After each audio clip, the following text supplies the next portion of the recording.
Monday, May 2nd, 2022. Welcome everybody out of April. April showers bring May flowers, they say to me, but it is raining as I record here. So, not so sure that's how it works. You guys probably recognize me by this point. I've done this enough. If you don't, welcome to the show, Pack a Day Podcast. I'm Jacob Westendorf, filling in for Andy Herman one more time as the end of the draft hits here, doing a NFL draft deep dive. Finally, we have gotten through talking about what could be and are now talking about what is. And it was interesting to kind of go through all these cycles and see, some of the mock drafts and who fits in where and who doesn't and some of those things, just to kind of gather what we know, and then finding out at the end of the whole deal that we really don't know anything. And that's okay. That's part of what makes this whole process fun. Um, Obviously the Packers on Thursday night, there was a lot of smoke about a lot of different stuff. And instead of moving around or anything, they just stick and pick. And Gutekunst kind of talked about that in his press conference after the draft, which I'll get to here in just a little, or not after the draft, after the first night. I'll get to here in just a minute. But I'm going to go through everything here kind of round by round, pick by pick, who Green Bay was able to snag, what I think about them, and then where those players could fit, and if there's any remaining roster holes or anything like that. So let's just dive right in. Let's start Thursday night. The first round is obviously, we hyped that up a bunch. A lot of people do, 7-round mocks, 3-round mocks, but I think a vast majority of people, or at least the interest level to some degree, dies out after Thursday night's first round. Maybe the top 50, something like that. I don't have anything scientific about that. I'm just guessing. So feel free to tell me I'm wrong on that if you can. But Thursday night, the Packers picked 22. They stuck and they picked linebacker out of Georgia, Quay Walker. And at pick number 28, in the middle of Quay Walker's press conference with the media, actually, it was kind of funny. Bill Huber from Sports Illustrated tells Quay that the Packers had just taken Devonte Wyatt, his teammate from Georgia. So 2 Georgia Bulldogs on the first night of the draft. And really the only 2 positions, if you want to look at Green Bay's defense on paper, where you could see a perceived weakness at this point in their 2D, in their starters. Wyatt may not start. Walker, I assume, will be in the mix to start. And I use the term start somewhat loosely just because we don't know how they're going to do. But what I can tell you, based on the Quay Walker pick, is a lot of us before the draft, and you'll kind of see this, they didn't really pick a third safety. A lot of us were talking about, Lewis Seen, Daxton Hill, players of that sort to kind of play that role that Henry Black played a year ago. And I talked about it as well. One thing that I did try to point out as much as I could when we talked about the possibility that they could take a linebacker, and I'd gotten some wind that they might be interested. A lot of connected people were talking about linebackers the day of the draft. Quay Walker, Devin Lloyd was mocked to Green Bay the day of. And those were really the only 2, but still they were talking about linebackers on the first day of the draft. Something I did talk about a couple times was if Green Bay were to take a linebacker, everybody was kind of talking, I use the term everybody loosely, but the discussion was that, Joe Barry likes to play this, they like to play those 3 safeties, and they like to do this, and they like to do these things. Well, maybe, but we only have 1 year of sample of Joe Barry in Green Bay. And I think what I've gathered, it was kind of the same as Mike Pettin. When Mike Pettin was in Green Bay, I was like, oh, he loves to play dime. And he had that great line of like, you'll fly to Miami a lot faster than you'll drive or you'll walk, or whatever the last part of the line was. But basically that stopping the pass was more important than stopping the run was his point. So he played dime more often. The counter argument that I always had was maybe Pettin didn't do that out of preference. And the same for Joe Barry. Maybe Joe Barry didn't play that many DBs and safeties out of preference, but rather what he thought of his personnel. And his personnel last year, obviously, you're talking about Chris Barnes playing more snaps versus Henry Black. Now, say what you will about either of those players. Henry Black's not around anymore. Chris Barnes still is. But it sounds like, and it looks like, based on their actions, that Green Bay wants to play a more traditional 2 linebackers a little more often, a 2-4-5, where you have your 2 defensive linemen, Kenny Clark, and someone else, whether that's Jerron Reed, Dean Lowry, Devonte Wyatt, TJ, whomever, your 2 edge guys. And then in the middle, you'll have Devondre Campbell. And according to Pro Football Focus, a player comp of Devondre Campbell, carbon copy. Packer Report compared him to Navarro Bowman, which I also think is interesting, just because if you look at the way the Packers have struggled to get back to the Super Bowl, and we're going back about 10 years now, is that they struggled against that 49ers defense that had Patrick Willis and Navarro Bowman. And what they did was they would just play base. And you can't run on us because we've got our run formation in, but it's also, we're not giving up much in the passing game. And on Green Bay side of things, if Quay Walker is good right away, and he may be, he may not be, he's a rookie, who knows? It's a flip of a coin. If he's good right away, then you're talking about a defense now that can do that and play nickel with Eric Stokes, Jair Alexander, and Rasul Douglas, with Darnell Savage and Adrian Amos playing on the safety side of things. Could do some different things with the dime backs. You know, Keyshawn Nixon is here. He's played some a little bit over with Rich Bisaccia in Las Vegas. He played a little corner there too. Shamar John Charles was a guy there like last year. Like, there are things they can do if somebody were to get hurt or something like that. But I think they wanted to play a little more quote unquote traditional defense. And I kind of like it. You know, I've seen it a lot over the last couple of years. And I know, you know, from a positional value standpoint, it's not there. You know, an off-ball linebacker, the Packers hadn't taken it, for all the talk about how they hadn't taken a receiver in the first round, and more on that in just a little bit. They hadn't taken an off-ball linebacker in the first round since A.J. Hawk either. And there has certainly been a need there on that position. I kind of dig it from this side of things here, is that if you look at the way the Packers have tried to play defense for the last 10 years, and there were times where they were putting trash cans full of dirt in the linebacker position.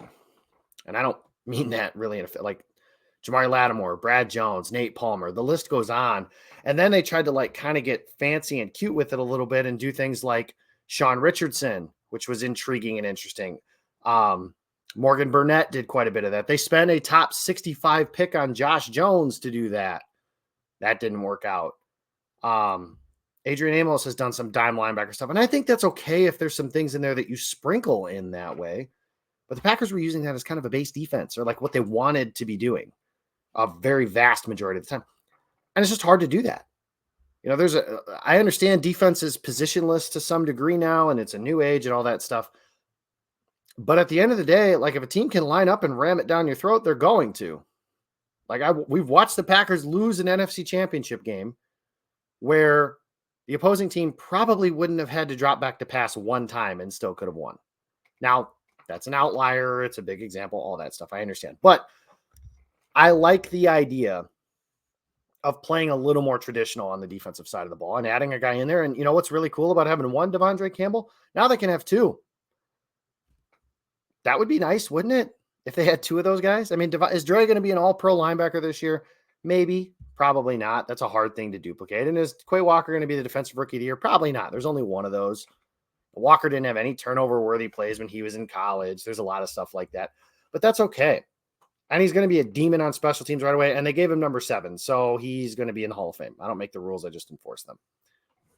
But I like the idea of what they're trying to do there. And I understood it as it happened, like throughout the course of the day. I just didn't believe it was going to actually happen until it did. You know, when the Packers were on the clock at 22, there were a lot of different things going. You know, Jermaine Johnson, was that going to be a route they were going to go? George Karlaftis, that was somebody that based on their past is something that you thought they could have liked. Younger player, big time athlete, premium position, all that stuff. They didn't do any of that. They took Quay Walker. And we'll see how this works out on the defense, but I think he's going to play. You know, last year, Chris Barnes played a little under 30% of the snaps, but there were games where that was a little more heavy. And I think those games where they get a little more heavy, Walker's going to be able to do that. And then eventually what you hope is 2-3 years from now, when you maybe look to move on from Devondre Campbell, that Quay Walker's ready and able to step in and be your green dot middle linebacker.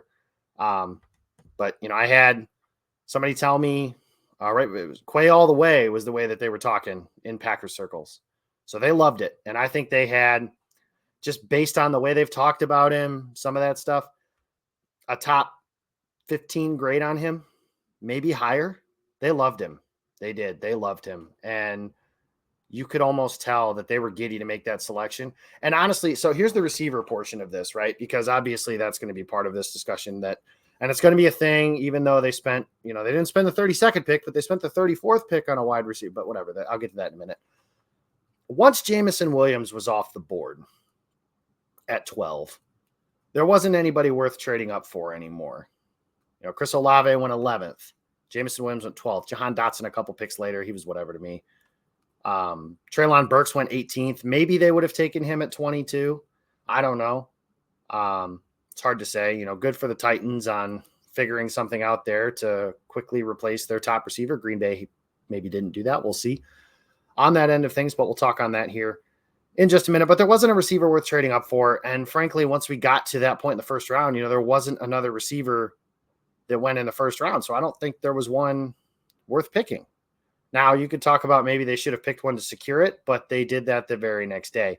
I liked George Pickens very clearly. There were some things that we don't know about that have gone on there because he didn't go all the way until pick 52.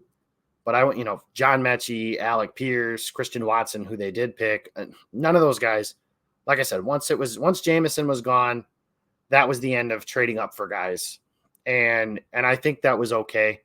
Even honestly, what stunk for Green Bay was that they weren't like the Falcons taking Drake London at 8 was something that was problematic for them.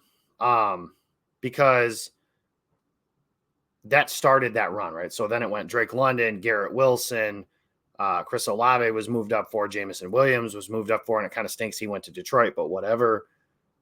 Jared Goff's not going to be able to get him the ball anyways. But that's the receiver portion. Once that was done, I know people were kind of upset about everything, but it was just like, what do you want him to do? I don't know what trade offers were. I don't know, what that could have looked like, but they did end up making a move the next day, which we'll talk about again here in just a little bit. Pick 28 was Devonte Wyatt, which to me spells the end of any of the, and I've done this too, so I'm just as guilty, and I will be accountable to that. They won't do that. The Packers won't do that. That's not happening. Any take like that when we talk about the draft, this first round, it's gone. And that even includes Christian Watson because the Packers reportedly were trying to trade up to 32 to get Christian Watson. They gave the same offer that they did for 34 to get 32. The Vikings just reportedly didn't want to give the Packers a 5th-year option on Watson, so it didn't happen. In a different world where that does happen, then Green Bay would have picked 22, 28, 32. They would have taken an off-ball linebacker, a 24-year-old defensive tackle, and a 23-year-old wide receiver. All three things, older players, receivers, not premium positions, things that pundits and myself included, like I said, have promised they will never do. Well, they did. And they will. Very clearly they will because they loved Quay Walker. They took him. They liked Devonte Wyatt. They took him. Wyatt, the player, is exciting.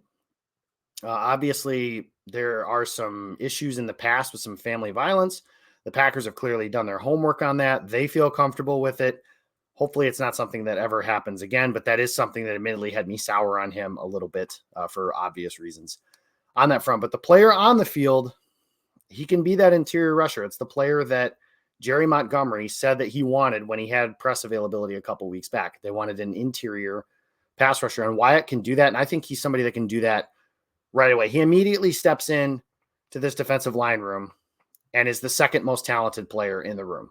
And that's not disrespectful to Dean Lowry or Jaron Reed or TJ Slayton, but it's kind of the same deal with Kingsley Keke that I was talking about previously. Kingsley was the second most talented player in that room when they cut him, and they had to find a way to replace him. So they did with Devonte Wyatt. Wyatt is able to kind of play, anywhere on those interior slots. He might do some rushing over the nose. There are some scout quotes from Bob McGinn that said they had him ranked higher than Jordan Davis. Jordan Davis went in the top 15. Davis, to me, was one of the best players in this class. I think Wyatt, if you wanted to pick a rookie on defense that's likely to have the higher impact, I think Wyatt is the one, just because there's going to be more opportunities for him to rush the passer, which is something they're going to need to do, and it's something they're going to need. They weren't able really to address edge until day 3. So maybe they'll go with more defensive lineman looks on those kinds of things. I don't know. That stuff remains to be seen. So after the first day, they have Quay Walker. They have Devonte Wyatt. Everybody's up in arms. Didn't take, whoever it is that you wanted. George Karlaftis, Jermaine Johnson, receivers, whoever. Didn't do any of that. And then Brian Gutekunst is asked about it in the press conference. And I don't remember which reporter asked him, and I do apologize. I do want to give credit to Jason Wilde specifically from ESPN Madison, just because his questions on like, hey, do you value that position, the receiver position, was something that I thought was interesting just because the Packers, it seemed like, had a very large need at that position and that they didn't fill it, and we didn't know how they were going to at the end of the night. And, you go by the first round, you'll trade Devonte Adams. There's guys, you don't move up and get one. You're not able to pick one where you're at. It was concerning. And admittedly, I was concerned. I don't know who's going to play receiver for this team. If it goes all the way to pick 53, there's going to be a run on receivers again. And there was, and the Packers kind of started it, but we'll get to that in a minute. Somebody after that question asks him, do you feel like you need to pick a receiver tomorrow? And Gutekunst just kind of stone-faced goes, no. And I laughed because I'm like, he's full of it. Like, is he going to force a pick? Maybe not. But Gutekunst has never left a roster hole that large without addressing it to some degree in free agency and the draft. And that didn't mean like a 4th-round pick or something like that, although one of their 4th-round picks is one of my favorites.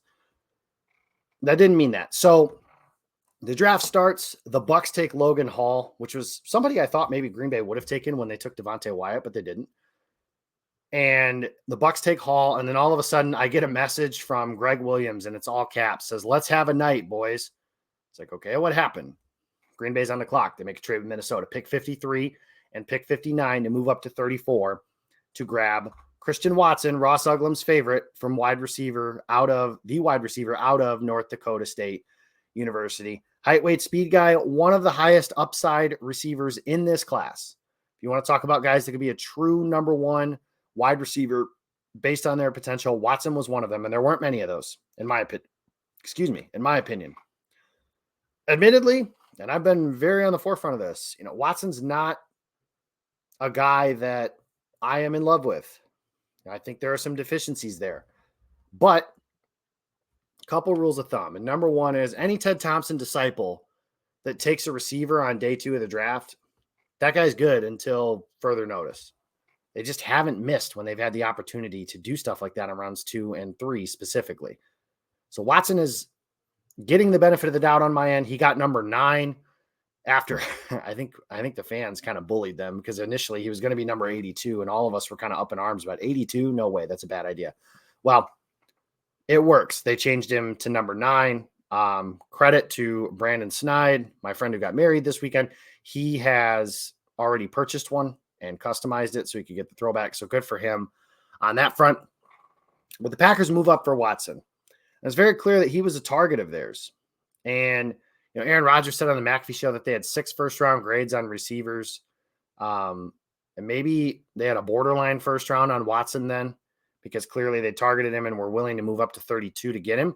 Or maybe like one of the guys that they had was not Jahan Dotson and they just liked Wyatt and Walker better. That's something else to consider too, is the Packers very clearly are going to stick to what their board says, even what their needs are. They stick to those things. And that's a good thing. That's good process for people that want to talk about stuff like that. You got to pick the best players, and the Packers did that, or at least based on their evaluations, they took that. Now, me, in that position, you're asking me, I would have taken, John Mechie, Alec Pierce, George Pickens, players like that. They didn't. They went a different direction. And now I'm hopeful that my evaluation's wrong and theirs is right, and Christian Watson is ready to roll. He's somebody that can return kickoffs for them. He did that at North Dakota State. I don't know if he will do that in Green Bay just because of the needs that they're going to have for him on the receiver side of things. But maybe, there's another guy that could possibly be in the mix there that we'll talk about here as we get into the stuff on day 3. But Watson's your receiver. And he's the guy that they took. They traded up to grab him. They targeted him. They clearly like him. I'm looking forward to seeing what their plans are in this offense with guys like, to me, pretty clearly right now, the top 4 receivers, Allen Lazard, Sammy Watkins, Randall Cobb, Christian Watson. And we'll see a competition, for some of the rest of the roster spots. But I think those are your top 4 guys. And I'm looking forward to seeing how those things shake out, how they use those guys. It's going to be different. One thing I think that we talked about a lot was the concern about, do the Packers have a number 1 wide receiver? And the answer is they don't. They don't. Sammy Watkins, Lazard, all of them do. They're not number 1 receivers. Can they find a wide receiver 1 by committee? They can, and that's the way they're going to have to do it. Is that going to work when it's 3rd and 5 and you need a play? Because 3rd and 5, I always say this, money downs go to your money players. I don't know who the Packers' money player is right now in the passing game. And that's okay I don't have to know that right now, but they're going to have to know it. And you guys can watch. There's an example. The Seahawks playoff game is the one I always point out to. They have two big third downs in that game. Devonte Adams and Jimmy Graham are the two guys that they target. Maybe Jimmy Graham shouldn't be somebody that they're targeting in that position, but whatever. They did. It worked. It's all fine. And it's been Devonte in those spots. The argument in favor of trading Adams and it working out okay is going to be, well, now Rodgers will just play within the system and that'll help find the guys that are open. And that's great. That's awesome. That's also what Chip Kelly did when he got rid of Jeremy Maclin, Deshaun Jackson, and all the good players that were LaShawn McCoy in Philadelphia. He basically said, my scheme can beat yours. Now, part of that also was he had Nick Foles and Mark Sanchez and just some really bad quarterback play. The Packers have Aaron Rodgers. They're pretty good at the quarterback position right now. The question I'm going to have is, like I said, who's going to be the dude that they draw up a play for when they need one? When they need a drive, who's your guy? Even the Patriots, somebody said to me the other day, well, the Patriots won Super Bowls with, less as far as skill position talent. Okay. But maybe, when they drew up big drives, Julian Edelman, Rob Gronkowski. And yeah, Brady spread the ball around, but when it was time to go and they needed a dude to make their play, watch Brady's last AFC title with the Chiefs or against the Chiefs as a Patriot. Overtime, 4 third downs he faces. Edelman, Gronkowski. Those plays weren't designed for those guys necessarily.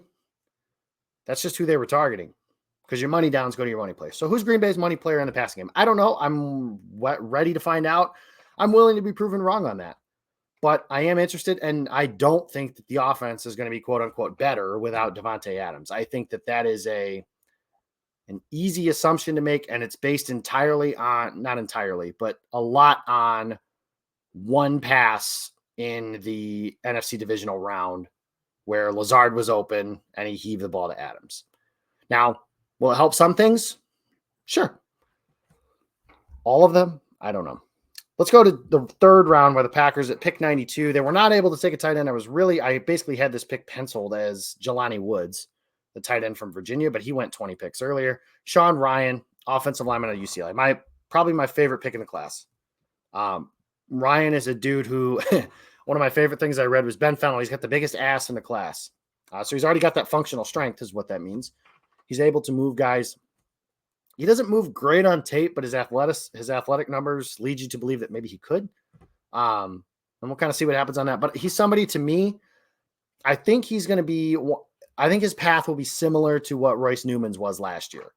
And what I mean by that is Royce was playing right tackle with the ones in training camp or in OTAs. So when you've got OTAs running like that and everything, he was playing tackle, and then eventually he kicked inside to guard.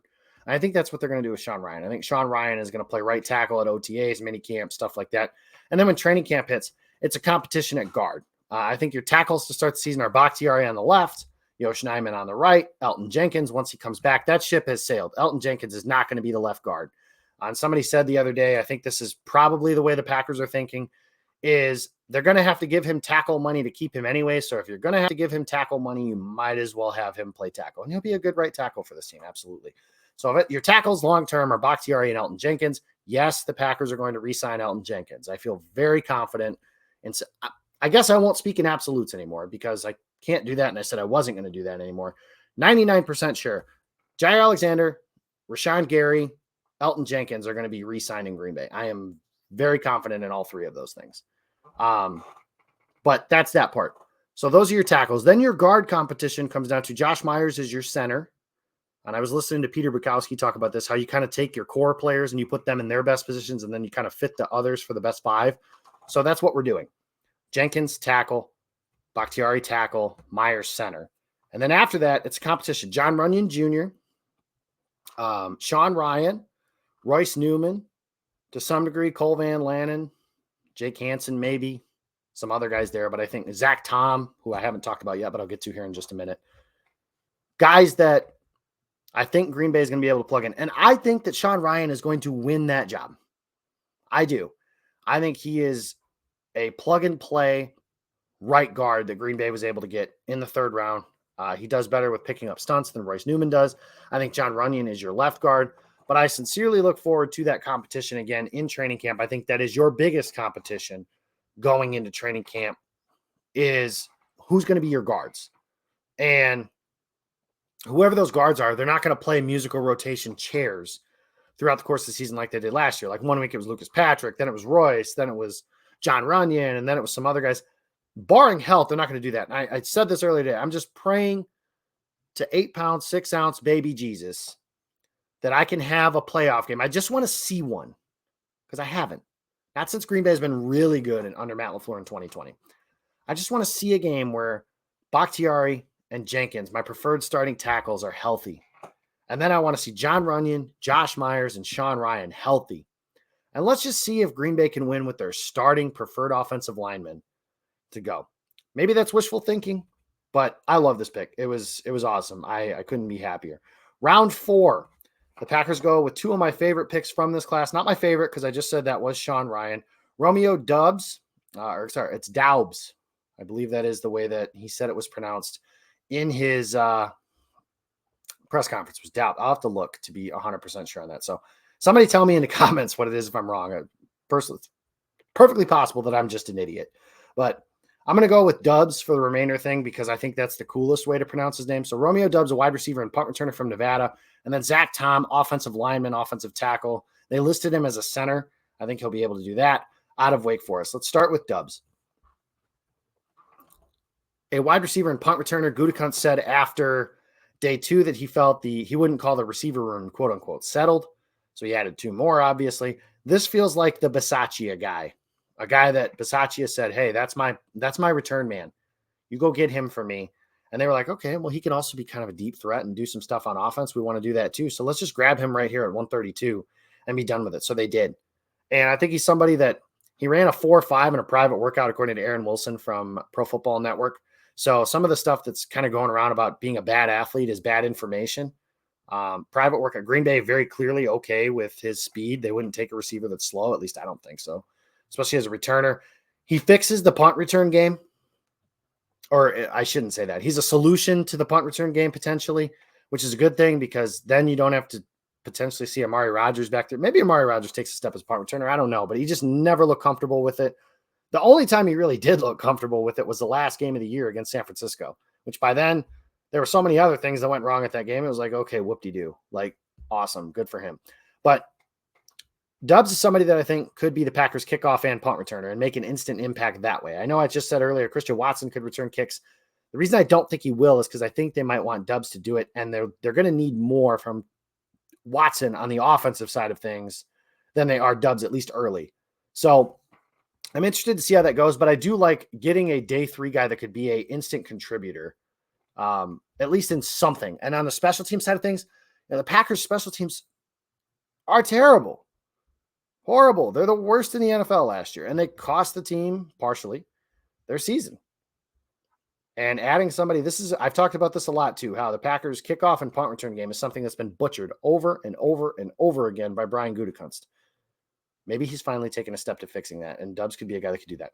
Zach Tom was the most Packer that's ever Packered that's now a Green Bay Packer. He was an offensive tackle. He played left tackle at Wake Forest. He's going to play inside, East-West Shrine Bowl guy, so my guy Owen Reese has given me some insight on him. He talked about him a lot in our 7-round mock. This is a guy that it felt like Jelani Woods was penciled in as the Packers 92 overall pick a lot. I feel like pick 140 or one of their original 5th-round picks or something like that. This was penciled in quite a bit, was Zach Tom. And I think he's going to be their backup center. He was listed as a center, which is like, so on notice now you got guys like Jake Hansen and Cole Van Lanen and players like that, the back end of that offensive line room, especially when I get to the bottom of this list here for who they took in the 7th round of guys they could potentially have. One thing that is very clear, and one of the reasons and one of the things I really do like about Brian Gutekunst is how much he values reinforcing the offensive line, and especially the back half of the room. And he hasn't selected an offensive lineman in the 1st round since being the Packers general manager, but he's always found guys later, and he hasn't really had to draft a starter either. Honestly, he drafted Elton Jenkins. That's his highest pick on an offensive lineman since being the general manager. But I think Green Bay very much values offensive linemen, and that's a very good thing in my opinion. Last year, everybody's like, oh man, do they really need to carry 10 linemen? Yeah, because they were this close to having to play Ben Braden or Jake Hansen in a playoff game. Like, you just don't get to play your preferred starting five a lot. And Green Bay is now in a position to where they're deep and they're talented across the offensive line. Like, honestly, I'm not saying they run too deep. And I don't know if Zach Tom or Sean Ryan or Rasheed Walker are even going to pan out. But I feel good about their ability to add competition and just kind of churn through those guys in the trenches and their ability to add guys that way. And they have. And there's more guys too. Royce Newman is another guy who is now looking at, in my opinion, at least as a backup role. Maybe he ends up winning a starter's role, which would be awesome because that means he's playing well. But they very much value that. Tom is just another example of that. And again, they list him as a center on the card. That to me means that they have at least a plan for him to be their backup center behind Josh Myers, which is a good guy to have a contingency plan for, just because Myers has been banged up. He only played 6 games last year, and he had some injury issues at Ohio State. So that was the start of day 3. And then we get to Ross Uglam's favorite pick other than Christian Watson, Kingsley Enagbare from South Carolina. That's the only edge that the Packers took in this class. It was the only one. I mean, I guess since the first round, it was the only time it would have really made sense when you have Jermaine Johnson and Karlaftis and those guys available. The Packers clearly valued Walker and Wyatt more in those cases. They didn't trade up for like David Ojabo or Josh Pascal or anybody like that on the second day of the draft. So they weren't able to do that because they traded up for Christian Watson. But this guy, from an athlete standpoint, this is the outlier, right? Everybody loves them RAS scores and the tables that they have. And his score is not very high. It's a yellow, which means he's a neutral athlete based on those profiles. But he's a technician, and he's able to kind of win with power, and he uses his hands very well. And I'm going to be curious to see how this shakes out. Edge 3, Gutekunst said yesterday that they like the guys they have in that room. So that means, Randy Ramsey's coming back off of an injury. I don't know how much I'd be counting on him, but they might be. Jonathan Garvin, that's a guy who's been here for a little while. Tipa Nalea is a guy who's been here for a while. Now you had Enagbare in there. He's somebody who, it's not going to surprise me if a 5th-round pick is their 3rd edge rusher by the end of the season. Now, it may not be a thing at the beginning of the year, but by the end of the year, that might be a thing. I'm interested to see how that goes, at minimum. They moved back a bunch in round 5 to end up with 4 7th-round picks, and they took a bunch of guys that I think are going to contribute primarily on special teams. The interesting names, Tariq Carpenter, Jonathan Ford, those are guys that are at the front end of that class, the primary special teamers. Jonathan Ford might be brought in to be a field goal protector, which is objectively hilarious that would be a thing, but it could be. Rasheed Walker is famous for pancaking a guy and then extracurricular activity as he pancakes him, and it's pretty hilarious. So feel free to go look that up when you get some spare time. Walker's another guy. He could have been a 4th-round pick, I thought. Packers got him in the 7th. There might be something there. Who knows? But he's a guy, again, played tackle, might kick inside to guard, and could be somebody that, again, competes in the back half of that offensive line room. One thing that is very clear here is you are on notice if you're in the back half of that offensive line room. If you're not a starter, you may not make the team. I mean, that's very possible. Like, you may not make the team. Now, there are guys, obviously, that Green Bay could have and just prefer. Like Royce Newman, I would be very surprised if he didn't make the team. But just players like that, that may not start, may not make the team. So Walker's one of those guys that could add to that. Samori Toure from Nebraska, very highly productive receiver from 2-time fake national champion Scott Frost's program, and good for Scott Frost for having 2 fake national championships. That really is incredible to me that that's possible, but kudos to you, sir. One as a coach and one as a player. Really is phenomenal. Beside the point. Toure is somebody, I think he's going to be like your special teams guy. He's a bigger bodied receiver. He's going to contribute potentially as a punt gunner or something like that. I think that could be something they're looking at him as. Maybe he ends up contributing as a receiver. That's just hard to envision that he would do that. So if you look at the receiver room right now, there are 4 guys that I think, and probably 5 that are probably roster locks at this point. Alan Lazard, Randall Cobb, Sammy Watkins, Christian Watson, and really it's 6. Romeo Doubs and Amari Rodgers. I think those 6 guys have to feel really good about their chances to make the team. If they're going to keep 7, which they could. It is the modern NFL now. They could very well keep 7 guys in that receiver room, and it wouldn't be all that surprising or out of the ordinary. Now you're talking about Malik Taylor, Juwan Winfrey, and Samori Toure, and other guys undrafted free agent stuff they may add throughout the course of time here. Number one, I think this closes the door on any potential veteran addition, because now you're talking about bumping all those guys down a slot. Maybe Amari Rodgers could be just a special teams guy, but like he's too small for, like, he's not going to go cover a kick. So that's not going to be a thing. And I just don't think they're at, like, if anybody tells you like, oh, they're still connected to Julio Jones or Odell Beckham or trading to this guy, or, you know, I think that's over. Unless there's an injury that suffered, knock on wood, between now and camp. These are the guys they're going to run with. It's just a matter of who's receiver 7. And Malik Taylor seems to be the odds-on favorite right now. But like, my take on Taylor has always been like, they're like, oh, he's a really good special teamer. It's like, he was a good special teamer on the worst special teams in football last year.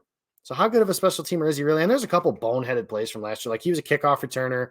He caught a ball that ended up bringing him out of bounds that probably would have bounced out of bounds, or he should have figured out a way to do something of that ilk to keep him in bounds. I could give or take him. The same's true for Juwan Winfrey, and Toure is there. So I think those 3 guys are competing for spots on special teams and seeing what happens there. So that was the thought process on those 7th round picks. Overall, I thought Green Bay did a good job. You know, if I had to go with what I liked that they grabbed 3 guys in the top 50. I maybe not necessarily liked all of those guys specifically, but Christian Watson is somebody that has a wide receiver 1 upside. Quay Walker and Devonte Wyatt are both going to have roles on this defense immediately. Sean Ryan, like I said, is an instant starter, or at least I think he can be. And it's going to be firmly in that competition to start, at least at guard. I very much believe that is going to be the case as we get through OTAs and into training camp and everything like that. If I had to pick things that I didn't like, you know, I didn't necessarily love that they weren't able to address edge until the 5th round. And I told you, I don't love that they had to trade up all that way to select a receiver that was lower on my personal board than some others. But at the same time, I feel pretty confident in saying that if Green Bay had just sat and waited at 53, there probably would have been a bunch of receivers picked clean over them, and then the Packers would have been sitting there with their thumb in their hand again. Like, it was a tough spot to be in. And for Gutekunst to say, like, oh, I don't feel the need that we have to pick a receiver, like, it's proven now he lied. Like, he lied, because he was trying to trade up to pick 32 before he said that. And then he did trade up to pick 34 to take Watson. So he did feel that he had to pick a receiver, and he ended up picking 3 of them. 2 only make the team most likely, but still, he picked 3 guys. He definitely felt the need to do that. Outside of that, I don't have a lot of qualms with what they did. You know, Quay Walker, not the guy I would have picked at 22. My guy, you know, I would have taken Jermaine Johnson or George Karlaftis in that spot. But like I said, I think they had a top 10 grade on Quay Walker. So if they had that, and if he can be good, then I kind of like the idea of what they're trying to get at least in the middle of Green Bay's defense. Could be formidable, which is something that, when's the last time we were able to say that? It's been a while, right? So I'm looking forward to seeing what they do. OTAs, mini camps, training camp, all that stuff going through there. But if I had to, venture a guess of which player I think has the biggest impact in 2022 right now, my guess is going to be Sean Ryan, just because I think he could start 17 games at guard. And I don't think I could say the same for, Quay Walker or Devonte Wyatt or Christian Watson. And Watson and those guys will contribute. It just may not be to that level. One thing I think I'm the most thrilled about is potentially that Sean Ryan here, pick 92, that's a 3rd round pick. He might be the one to break that curse of the 3rd round picks that are usually trash, or they have been for like 10 years. So I'm looking forward to that. Not giving up on Amari Rodgers or Josiah DeGuara yet, but the guys before that, the guys that aren't on the team anymore, not in the league, stuff like that. So excited for that. Thank you guys so much for having me for this. I'm looking forward to getting to talk more football as we get through the rest of this offseason, and talking, again, less about what could be and more about what will be. I'm very thankful that we don't have to do Panda Watch this entire offseason with the quarterback. He's coming. We know he's here, and the Green Bay Packers are in good hands with the league MVP. I will say one other thing that I'm surprised about. I don't know if surprise is the right word. But Jordan Love, Brian Gutekunst said that he wouldn't tell us even if he did take offers on Jordan Love, but I thought maybe he might have. Aaron Rodgers said on he used the phrase a few more years on McAfee's show. If Jordan Love plays 2 more seasons, they're not re-signing him. Well, shouldn't say they're not. They should not re-sign him. If you know Rodgers is coming back this time next year, then picking up his option, Love's option, would be irresponsible financially.